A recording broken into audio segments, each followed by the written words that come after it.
Hello दोस्तों, नमस्कार। कैसे हो आप सब लोग? आशा करते हैं सभी लोग अच्छे होंगे और अपनी तैयारी को अच्छे से कर रहे होंगे। तो दोस्तों, आज की इस क्लास में हम लोग देखने वाले हैं जो रेलवे ग्रुप डी का एग्जाम चल रहा है, उसकी अब तक की जितनी भी शिफ्ट हो चुकी हैं, सभी शिफ्ट के आधार पर करंट अफेयर्स और जीके जीएस के सिलेक्टेड टॉप 62 क्वेश्चंस को। तो इसलिए अगर आप लोगों का एग्जाम अभी नहीं हुआ है और आगे आने वाली शिफ्ट में लगा हुआ है, तो आप लोग जो है इस क्लास में लास्ट तक बने रहिएगा, क्योंकि दोस्तों हमने इसमें सिलेक्टेड क्वेश्चंस लिए हैं। जिस प्रकार के एग्जाम में क्वेश्चन पूछे जा रहे हैं, सेम उसी प्रकार के क्वेश्चन हम लोग इस क्लास में देखने वाले हैं। तो आइए इस क्लास को शुरू करते हैं।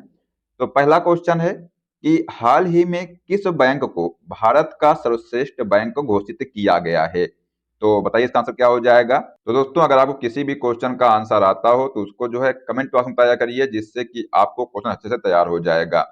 तो यहाँ पर इसका आंसर हो जाएगा स्टेट बैंक ऑफ इंडिया को जो है भारत का सर्वश्रेष्ठ बैंक घोषित किया गया है। तो इसको आप लोग याद रखिएगा, ये एग्जाम में क्वेश्चन बन सकता है। चलिए, नेक्स्ट क्वेश्चन है कि बरदा वन्यजीव अभयारण्य का उद्घाटन किस राज्य में किया गया है? तो ये जो वर्धा वन्यजीव अभयारण्य है, ये जो है गुजरात राज्य में इसका उद्घाटन किया गया है। तो यहाँ पर जिस भी बच्चे ने इसका आंसर जो है ऑप्शन नंबर बी लगाया है, उसका यहाँ पर करेक्ट आंसर हो जाएगा। दोस्तों, अगर आप लोग चैनल पर पहली बार आए हैं तो चैनल सब्सक्राइब कर लीजिएगा और जो बेल आइकन है उसको प्रेस कर लीजिएगा, जिससे कि सभी क्लास का अपडेट आपको मिलता रहेगा। नेक्स्ट क्वेश्चन देखते हैं कि भारत की पहली निजी सैन्य विमान फैक्ट्री का उद्घाटन किस राज्य में किया गया है? तो ये जो भारत की पहली निजी सैन्य विमान फैक्ट्री है, इसका उद्घाटन गुजरात में किया गया है। तो यहाँ पर इसका आंसर हो जाएगा ऑप्शन नंबर डी। इसको भी आप लोग ध्यान रखिएगा, एग्जाम में दोस्तों ये भी क्वेश्चन आ सकता है। ठीक है, चलिए अगला क्वेश्चन है कि हाल ही में कोयले से विद्युत उत्पादन बंद करने वाला पहला देश कौन बन गया है? तो यहाँ पर जो यूके है, ये जो है कोयले से विद्युत उत्पादन बंद करने वाला जो है पहला देश बन गया है। तो इसका आंसर हो जाएगा option number A. Next question देखते हैं कि विश्व स्वास्थ्य संगठन ने किस देश को मलेरिया मुक्त घोषित किया है? तो विश्व स्वास्थ्य संगठन ने जो है मिस्र देश को मलेरिया मुक्त घोषित किया है। तो यहाँ पर इसका आंसर हो जाएगा ऑप्शन नंबर बी। तो ये आप लोग ध्यान रखिएगा।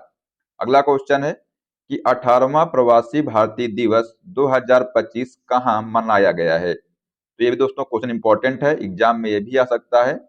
तो ये जो 18वां प्रवासी भारतीय दिवस है 2025, ये जो है भुवनेश्वर में मनाया गया है। तो इसका आंसर हो जाएगा यहाँ पर ऑप्शन नंबर सी।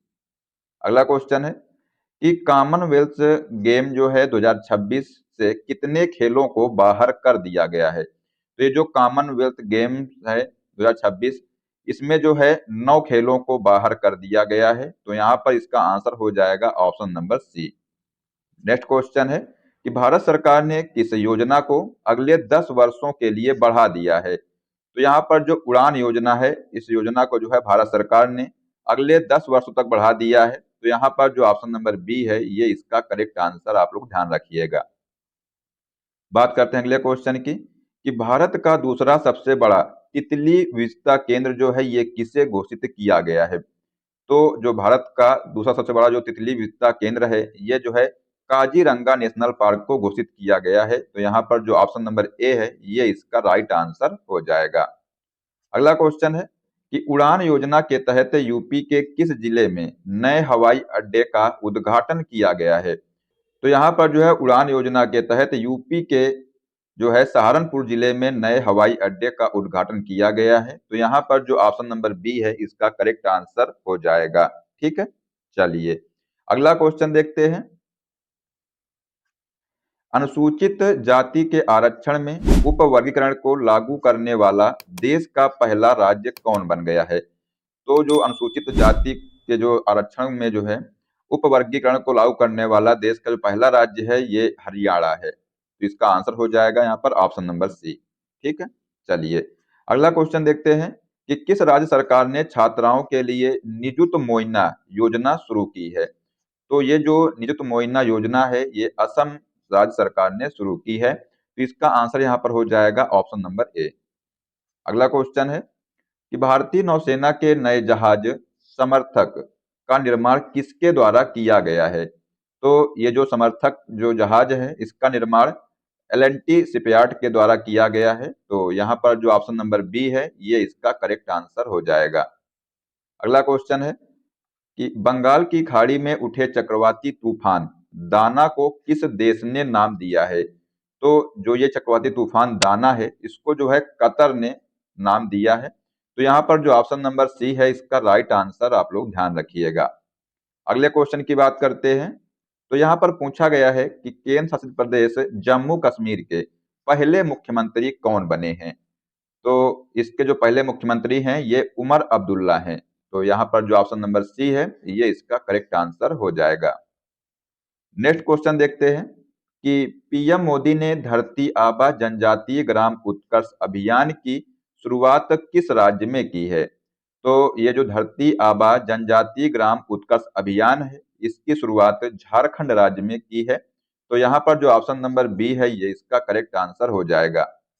अगला क्वेश्चन है कि बिहार के किस जिले में राज्य का दूसरा टाइगर रिजर्व स्थापित किया जाएगा? तो ये जो है कैमूर जिले में राज्य का दूसरा टाइगर रिजर्व स्थापित किया जाएगा। तो यहाँ पर जो ऑप्शन नंबर ए है ये इसका राइट आंसर हो जाएगा। बात करते हैं नेक्स्ट क्वेश्चन की। तो यहाँ पर पूछा गया है कि सशस्त्र बल चिकित्सा सेवा की प्रथम महिला महानिदेशक कौन बनी है? तो ये जो आरती सरीन है ये जो है सशस्त्र बल चिकित्सा सेवा की जो है प्रथम महिला महानिदेशक बनी है। तो इसका आंसर हो जाएगा यहाँ पर ऑप्शन नंबर डी। अगला क्वेश्चन है कि हाल ही में किस अभिनेता को 55वां दादा साहब फाल्के पुरस्कार देने की घोषणा हुई है? तो इसको आप लोग याद रखिएगा। ये जो 55वां दादा साहब फाल्के पुरस्कार है ये जो है मोहनलाल को देने की घोषणा हुई है। तो यहाँ पर जो ऑप्शन नंबर ए है ये इसका राइट आंसर हो जाएगा। अगला क्वेश्चन है कि पीएम मोदी ने कहाँ में बंजारा विरासत संग्रहालय का उद्घाटन किया है? तो ये जो बंजारा विरासत संग्रहालय है इसका उद्घाटन महाराष्ट्र में किया है। तो आंसर हो जाएगा यहाँ पर option number B. Next question है कि राष्ट्रीय समुद्री विरासत परिषद की स्थापना किस राज्य में की जाएगी? तो ये जो राष्ट्रीय समुद्री विरासत परिषद है इसकी स्थापना गुजरात राज्य में की जाएगी। तो यहाँ पर जो आंसर हो जाएगा इसका option number B.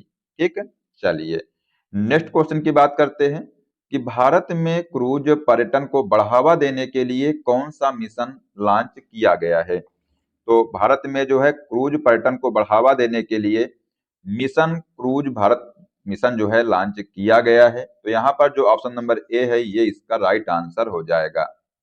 Next question की बात करते हैं। अभ्यास काजिंद भारत और किस देश के बीच आयोजित हुआ है? तो ये जो अभ्यास काजिंद है ये भारत और कजाकिस्तान के बीच आयोजित हुआ है। तो यहाँ पर जो ऑप्शन नंबर बी है ये इसका राइट आंसर हो जाएगा। दोस्तों हमने यहाँ पर जितने भी क्वेश्चन लिए हैं सारे क्वेश्चन जो है इंपॉर्टेंट क्वेश्चन है, इसलिए जो है आप लोग इनको अच्छे से याद कर लीजिएगा। बात करते हैं अगले क्वेश्चन की कि संघ लोक सेवा आयोग यूपीएससी के नए अध्यक्ष कौन बने हैं? तो ये जो डॉक्टर अजय कुमार हैं ये जो है यूपीएससी के नए अध्यक्ष बने हैं। तो ये भी जो है आप लोग अच्छे से याद कर लीजिएगा, एग्जाम में क्वेश्चन आ सकता है। तो यहाँ पर जो आंसर हो जाएगा ऑप्शन नंबर ए। अगले क्वेश्चन की बात करते हैं कि किस एयरपोर्ट का नाम जगत गुरु संत तुकाराम महाराज के नाम पर रखा गया है? तो यहाँ पर जो पुणे एयरपोर्ट है इसका नाम जो है जगत गुरु संत तुकाराम महाराज के नाम पर रखा गया है। ठीक है, तो ये भी क्वेश्चन इंपॉर्टेंट है। तो यहाँ पर जो आंसर हो जाएगा ऑप्शन नंबर सी इसका राइट आंसर हो जाएगा। नेक्स्ट क्वेश्चन है कि भारत की किस नई एयरलाइन को विमानन मंत्रालय से मंजूरी मिली है? तो यहाँ पर जो स्काई एयरलाइन है इसको जो है भारत की जो नई एयरलाइन को विमानन मंत्रालय से मंजूरी मिली है। तो यहाँ पर जो आंसर हो जाएगा इसका ऑप्शन नंबर बी। ठीक है, चलिए अगला क्वेश्चन देखते हैं कि प्रधानमंत्री नरेंद्र मोदी ने किस देश के बोस्टन और लॉस एंजल्स में 2 नए वाणिज्यिक दूतावास खोलने की घोषणा की है? तो ये जो है यूएसए में। तो यहाँ पर इसका आंसर हो जाएगा ऑप्शन नंबर डी। अगला क्वेश्चन देखते हैं कि राष्ट्रमंडल खेल 2026 का आयोजन कहाँ किया जाएगा? तो जो ये राष्ट्रमंडल खेल है 2026 के इनका आयोजन ग्लासगो में किया जाएगा। तो यहाँ पर जो इसका आंसर हो जाएगा ऑप्शन नंबर सी। जिसने भी इसका दिया है उसका यहाँ पर करेक्ट आंसर हो जाएगा।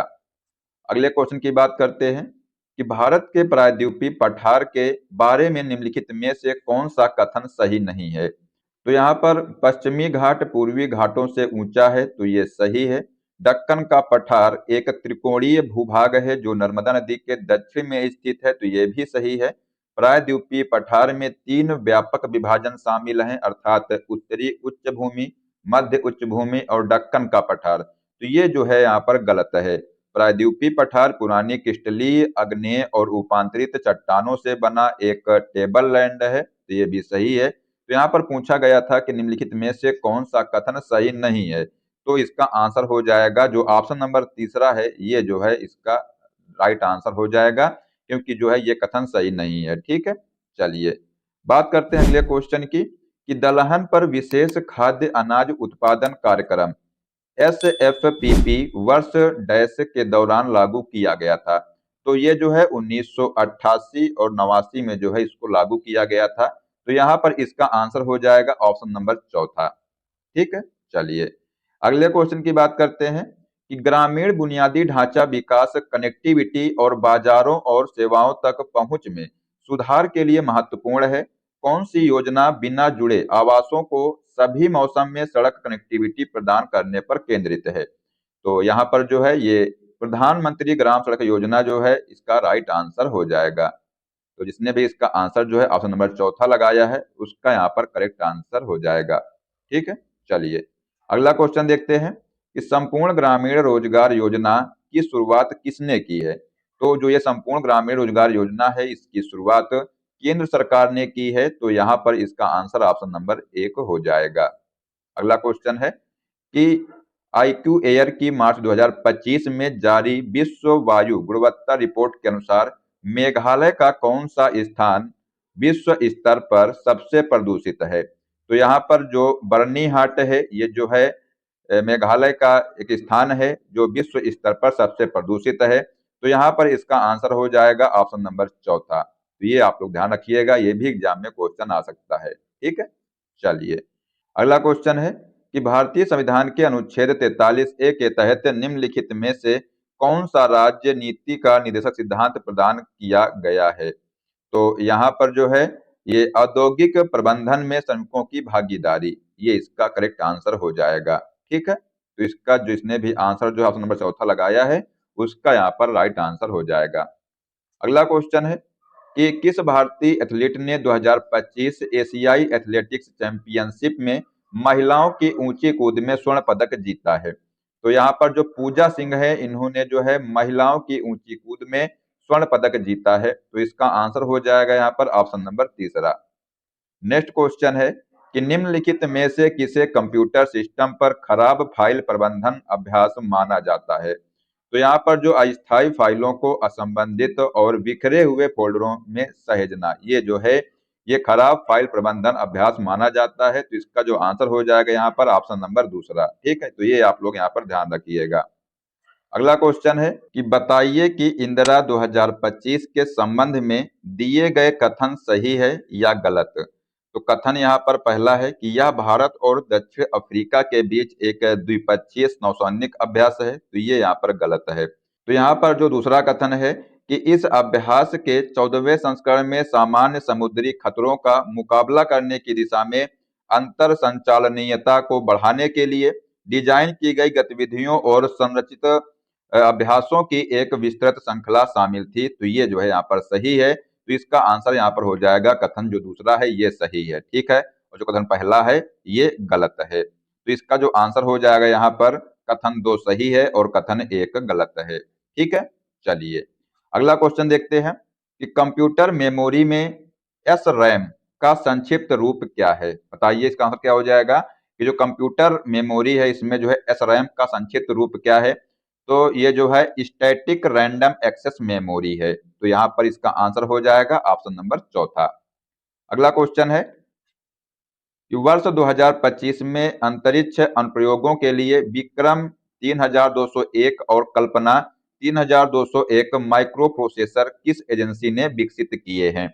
तो ये जो है इसरो ने विकसित किए हैं, तो यहाँ पर इसका आंसर हो जाएगा ऑप्शन नंबर पहला।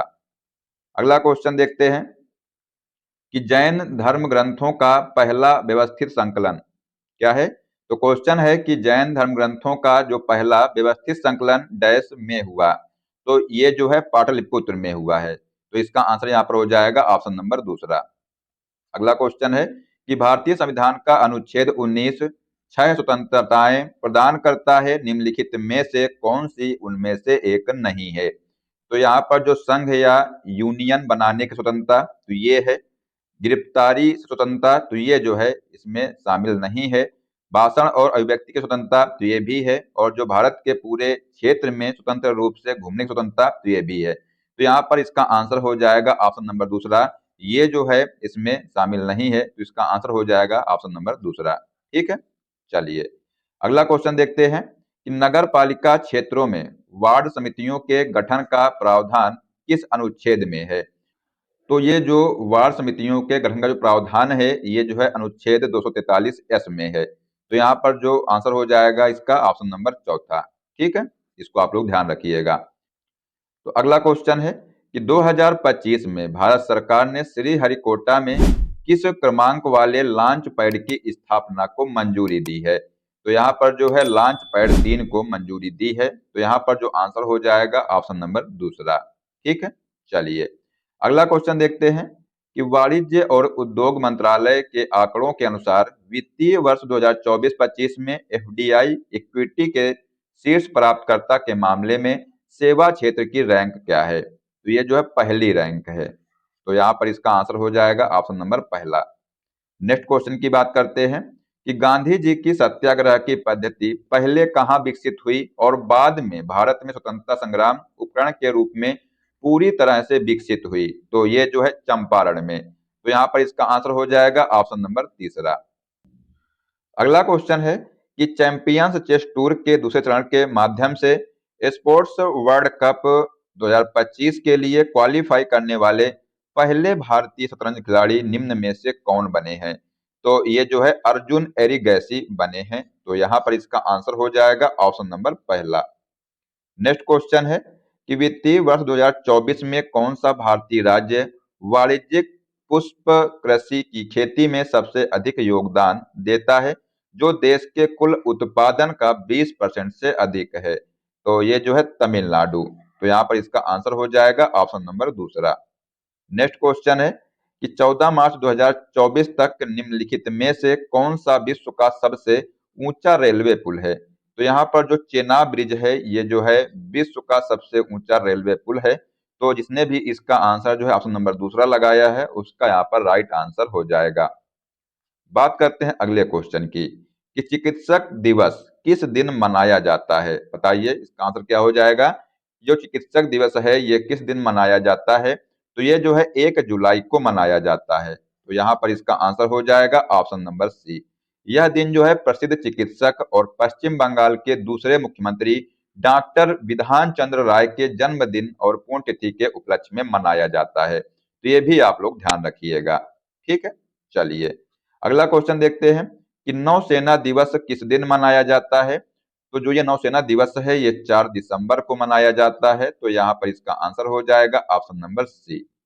यह जो है 1971 के भारत पाकिस्तान युद्ध के दौरान ऑपरेशन ट्राइडेंट में जो है भारतीय नौसेना की जीत की याद दिलाता है। ठीक है, चलिए अगला क्वेश्चन है कि राष्ट्रीय एकता दिवस किस दिन मनाया जाता है। तो जो ये राष्ट्रीय एकता दिवस है ये 19 नवंबर को मनाया जाता है। तो यहाँ पर इसका आंसर हो जाएगा ऑप्शन नंबर डी। बात करते हैं राष्ट्रीय एकता दिवस की। तो यह जो है भारत की पहली महिला प्रधानमंत्री श्रीमती इंदिरा गांधी के जन्म दिवस के रूप में मनाया जाता है। इसे जो है कौमी एकता दिवस या राष्ट्रीय एकीकरण दिवस भी कहते हैं। 31 अक्टूबर को सरदार वल्लभ भाई पटेल की जयंती पर भी राष्ट्रीय एकता दिवस मनाया जाता है। तो ये भी आप लोग ध्यान रखिएगा। जो राष्ट्रीय एकता दिवस है ये 2 बार मनाया जाता है, एक जो है 19 नवंबर को और दूसरा जो है 31 अक्टूबर को। ठीक है, चलिए अगला क्वेश्चन है कि राष्ट्रीय प्रौद्योगिकी दिवस किस दिन मनाया जाता है। जो ये राष्ट्रीय प्रौद्योगिकी दिवस है ये जो है 11 मई को मनाया जाता है। तो यहाँ पर इसका आंसर हो जाएगा ऑप्शन नंबर ए। यह जो है 1998 में भारत द्वारा किए गए सफल पोखरण सेकंड परमाणु परीक्षणों की वर्षगांठ को चिन्हित करता है। कौन सा। तो राष्ट्रीय प्रौद्योगिकी दिवस। ठीक है, चलिए अगला क्वेश्चन है कि सेना दिवस किस दिन मनाया जाता है। तो जो ये सेना दिवस है ये 15 जनवरी को मनाया जाता है। तो यहाँ पर इसका आंसर हो जाएगा ऑप्शन नंबर डी। इस दिन जो है 1949 में फील्ड मार्शल के एम करियप्पा ने भारतीय सेना के पहले कमांडर इन चीफ के रूप में पदभार संभाला था। तो ये आप लोग यहाँ पर याद रखिएगा। नेक्स्ट क्वेश्चन है कि राष्ट्रीय विधि दिवस किस दिन मनाया जाता है। तो जो राष्ट्रीय विधि दिवस है ये 26 नवंबर को मनाया जाता है। तो यहाँ पर इसका आंसर हो जाएगा ऑप्शन नंबर बी। इस दिन जो है 1949 में भारत की संविधान सभा द्वारा संविधान को अपनाया गया था और इसे संविधान दिवस भी कहते हैं। तो ये भी आप लोग ध्यान रखिएगा, अगर आपसे पूछा जाए कि संविधान दिवस कब मनाया जाता है तो ये जो है 26 नवंबर को मनाया जाता है। ठीक है।